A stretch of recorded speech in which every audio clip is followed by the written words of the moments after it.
Photo shows Bud Light being sold for $1 ahead of 4th of July.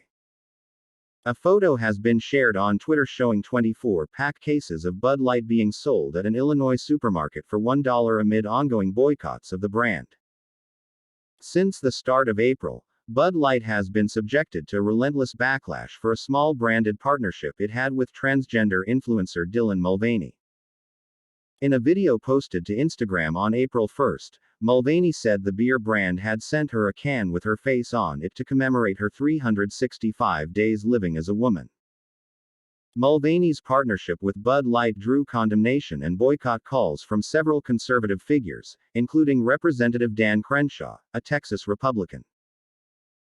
Musicians Kid Rock, Travis Tritt and John Rich were also among those who expressed aversions to the beer brand after the collaboration. Since the calls for a boycott began 3 months ago, Bud Light has seen a rapid drop-off in domestic sales. Revenue remains consistently below what it was the same time last year. The company has also lost its crown as America's most popular beer, with Mexican rival Modelo Especial now in the top spot. The above image shows packages of Bud Light beer on display for sale in a grocery store on June 14, 2023 in Los Angeles, California.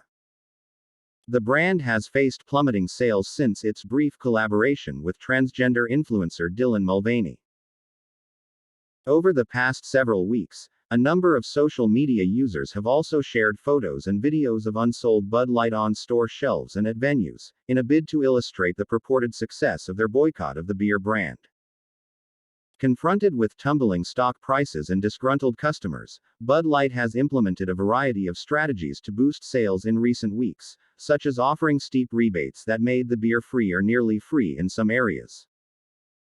This trend was illustrated over the weekend, when a Twitter user shared a photo of a stack of boxes of 24 12 ounces Bud Light cans priced for sale at $1. The promotional price was offered by Illinois-based supermarket chain Burkott's Superfoods. "Don't let anyone tell you the Bud Light boycott isn't real or lasting," wrote the Twitter user who shared the image. "This was at my grocer today, week before 4th of July, and customers still aren't buying it." The small print in the photo shows that customers must actually buy the pack of Bud Light for $15.99 first, before applying for a $14.99 digital rebate on Bud Light's website. The sale price, which is limited to 1 pack per customer, ends on Wednesday.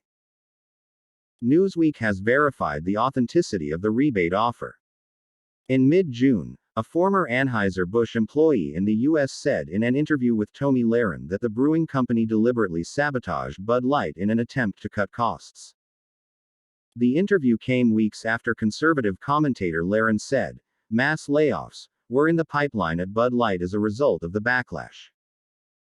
On June 29, Mulvaney accused Bud Light's parent company, Anheuser-Busch, of turning a blind eye to the transphobic attacks she endured after her collaboration with the brand. In a TikTok post captioned, "Trans people like beer too," Mulvaney accused Anheuser-Busch of not reaching out to her during the height of the criticism. "I was waiting for the brand to reach out to me, but they never did. And for months now, I've been scared to leave my house," she said. "I have been ridiculed in public. I've been followed. And I have felt a loneliness that I wouldn't wish on anyone. If this is my experience from a very privileged perspective, know that it is much, much worse for other trans people."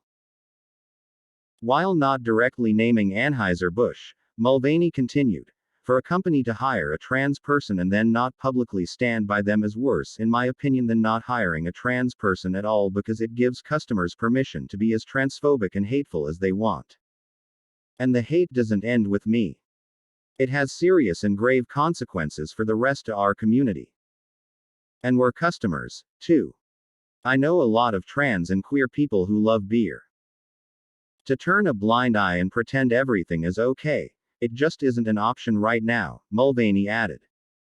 "And you might say, but Dylan, I don't want to get political. Babe, supporting trans people, it shouldn't be political.